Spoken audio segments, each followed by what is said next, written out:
मित्रांनो, उद्धव ठाकरे यांच्या शिवसेनेचा प्रचंड मोठा विजय. 22 पैकी 22 जागी ठाकरेंच्या शिवसेनेने विजय मिळवत शिंदे सेनेला आणि भारतीय जनता पार्टीला अखेर पाजलं पाणी. मित्रांनो, पहिल्यांदाच या भागात झालेल्या निवडणुकांमध्ये 22 जागी उद्धव ठाकरे यांच्या सामान्य कडवट शिवसैनिकांनी भाजपला धूळ चारल्याचं चित्र निर्माण झालंय. आणि ही निवडणूक साधी सुधी नव्हती मित्रांनो, तर सर्वसामान्य नागरिकांच्या जिव्हाळ्याचा प्रश्न असलेली ही निवडणूक. मात्र सध्या शेतकरी आणि गरीब लोक कुणाच्या पाठीमागे आहेत, तर ठाकरेंच्या पाठीमागे असल्याचं यावरून पुन्हा एकदा सिद्ध होतंय.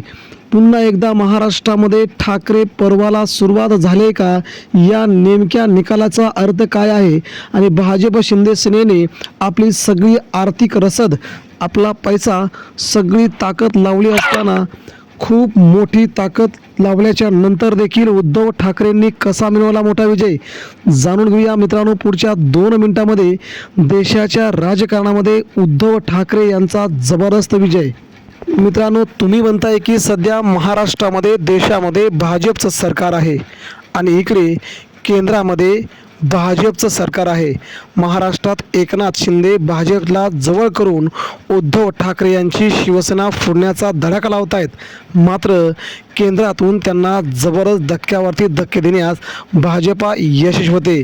ते सगळं असताना मित्रांनो, सध्या मात्र उद्धव ठाकरे यांच्या शिवसेनेचा हा दमदार आणि शानदार विजय भाजपला कोंडीत पकडणारा, तर शिंदे सेनेसाठी आपलं राजकीय अस्तित्व विसरायला लावणारा ठरू शकतोय. मित्रांनो, या विजयाकडे जाण्यापूर्वी आपण पाहूया की या देशामध्ये झालेल्या सगळ्याच निवडणुकांमध्ये, विधानसभा असो, लोकसभा असो, पंचायत समिती, जिल्हा परिषद, नगरपालिका, महानगरपालिका, या सगळ्या निवडणुका EVM वरती झाल्या होत्या. या निवडणुकांमध्ये भाजपला खूप मोठं यश मिळालं होतं. एकनाथ शिंदे यांच्या शिवसेनेला जबरदस्त यश मिळाल्याचं आपण पाहिलंय. मात्र मग कोणी मतदान केलं, या लोकांना मतदान केलं कोणी?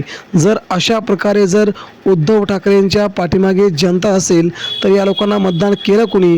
तर मित्रांनो, सध्या ही झालेली कुर्डवाडी नगर परिषदेतील मित्रांनो कृषी उत्पन्न बाजार समिती आणि जिल्हा मध्यवर्ती सहकारी बँक या निवडणुकीमध्ये मित्रांनो उद्धव ठाकरे यांच्या शिवसेनेचा दणदणीत विजय झाल्याचं चित्र मिळतं आहे. महाराष्ट्रामध्ये या निवडणुका होत असताना नगर परिषद मात्र उद्धव ठाकरेंच्याच ताब्यात कायमस्वरूपी राहणार अशा प्रकारचं चित्र कुर्डवाडीमध्ये होते. त्याचवेळी मित्रांनो, जर आपण पाहिलं तर भारतीय जनता पार्टी आणि एकनाथ शिंदेंच्या शिवसेनेने सध्या 22 पैकी 22 जागांवरती आपले उमेदवार उभे केले होते. परंतु हिंगोली, नांदेड, परभणी आणि इकडे आपण पाहिलं संभाजीनगर या 4 जिल्ह्यांमध्ये झालेल्या तालुका वाईज कृषी उत्पन्न बाजार समितींमध्ये उद्धव ठाकरे यांच्या शिवसेनेचा जलवा आपल्याला पाहायला मिळतोय. जरी गद्दार खासदार झाले, जनता मात्र कधी गद्दार होत नाही असं म्हणत शेत बंडू जाधव, संजय देशमुख यांना मात्र लोकांनी आता फैलावरती घेण्यास सुरुवात केलेली आहे.